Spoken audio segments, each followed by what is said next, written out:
In 1995, we recognized the need of providing coats for adults and children. And we partnered that year with the Boston Bruins. And I can recall that we had no expectations the first year. We received over 2,000 coats, and we were elated with 2,000 coats. The Bruins were elated, but as we have learned a few years later, that number jumped to over 60,000 coats a year. With Coats for Kids, we saw the ability to leverage our locations, leverage our customer base, leverage our employees, leverage the industry that we're in to provide a service to the community.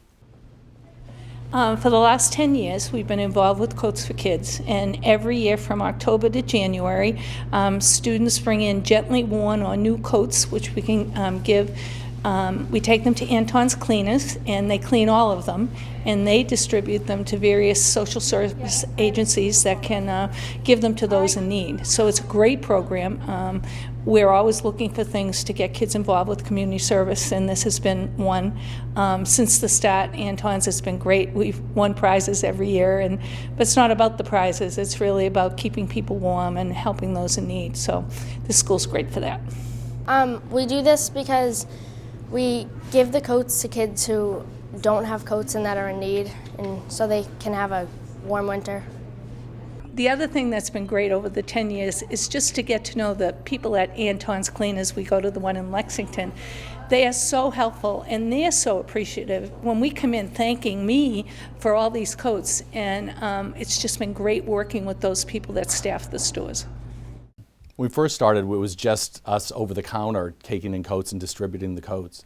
And then we got schools involved, we got more businesses involved, and once we got more people involved, it grew. We take in the coats, we clean them, we get them to our distribution partners, and we've gotten more and more distribution partners because we've seen that the need is out there for different groups of people. There's been shelters, there have been Salvation Army. There have been a lot of places that come to us now and say that we need coats desperately. So we're filling that need for a lot of people.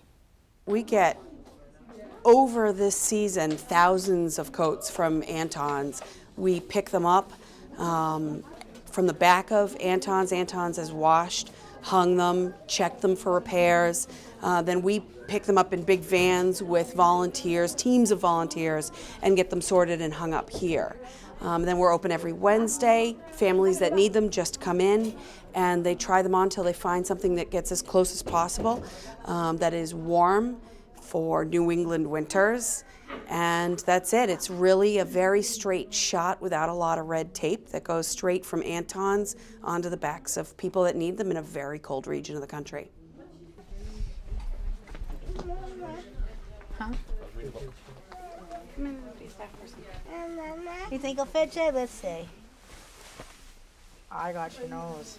Us coming here today to get coats for our family is important to us, so that way we could stay warm in the winter. Just because, like, when you don't have a lot of money and whatnot, like with my husband's going to school and I'm trying to get good work kind of thing, so that helps. When you have two kids to take care of and not a lot to live on, being able to come here and get coats and know that the kids will be warm and that we'll be able to stay warm when we travel a lot, it's a good feeling. It's amazing when you hear the stories from people who really need a coat, and that's our commitment, to make sure everybody who needs a coat will get a coat. And it's amazing the stories of people who don't have a coat. I mean, it's either buying food or having a coat. So we're able to get the coats to the people who really need them.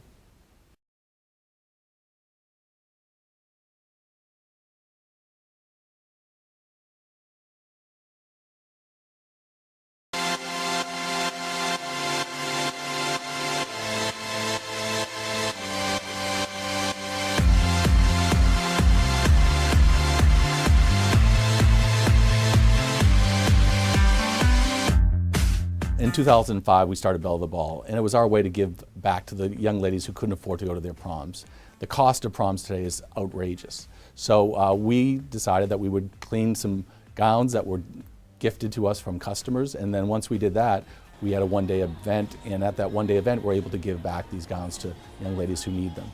And it's grown from 100 young ladies the first year to 500. So we're really excited about the growth of Belle of the Ball, and that one-day event is really something special to see. When we first started it, we had a few volunteers. There was not a lot of us in the room, and now we have about 450 volunteers who come, and we need that many because as the girls have gotten larger and larger groups, we decided that we really needed more help to organize this, to get all those dresses set up by size, by color, and to make sure that everyone has a great experience on that boutique day. Well, today I came here to get my prom dress and all my accessories for prom. I did find what I was looking for, and I'm leaving as happy, like I feel like Cinderella. It would have been hard to find a prom dress for me, but I would have managed, but I wouldn't have gotten one like this, and I'm in love with this guy. So I'm glad that I came and got my prom dress. I'm actually studying to be a hairstylist, to be a cosmetologist, so it's really exciting. I used to grab my dress here. I was here in 2010, so I got my dress, my hair consultation. I had gotten everything here 2 years ago, and I just want to give back, which is amazing. Today I am doing on-the-spot alterations for girls who've gotten prom dresses and making their day as beautiful as we can.